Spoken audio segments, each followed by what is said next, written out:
क्योंकि उसे गंध इत्यादि का ज्ञान नहीं है।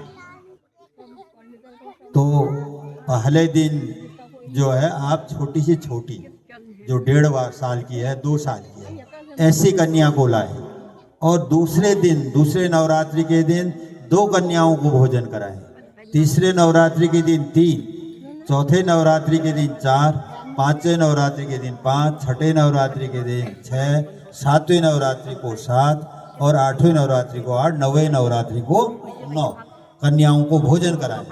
10वें दिन या 9वें दिन जब उसका उद्यापन करते हैं तो 9 कन्याओं के साथ साथ भैरव का भी पूजन करें। ये इसका विधि है।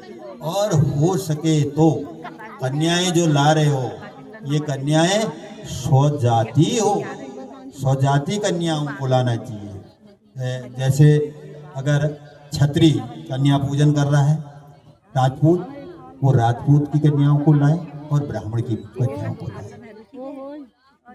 वैश्य शूद्र की न लाए। और ब्राह्मण अगर कन्या पूजन कर रहा है तो ब्राह्मण की कन्याओं का एक करे, नहीं मिले तो क्षत्रियों की लाए, वैश्य या शूद्री का भी न लाए।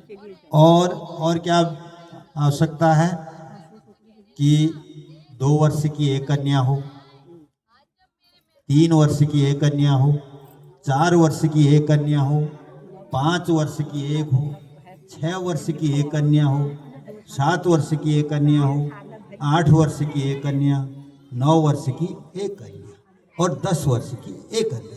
10 साल से ऊपर की कन्या जो है उसका पूजन नहीं किया जाता है। 2 से 10 ऐसी अलग अलग, ये सब अलग अलग रूप में मानी जाती है।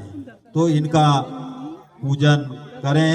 इनका पूजन करके जब विधि पूर्वक जब इनका पूजन किया जाता है तो 9 कन्याओं का पूजन से जो फल प्राप्त होता है वो 9 दिन की पूजा का जो फल है वो कुमारी कन्या का पूजन करने से दुख दारिद्रता का नाश हो जाता है, शत्रु नष्ट हो जाते हैं, धन आयु बल बढ़ता है।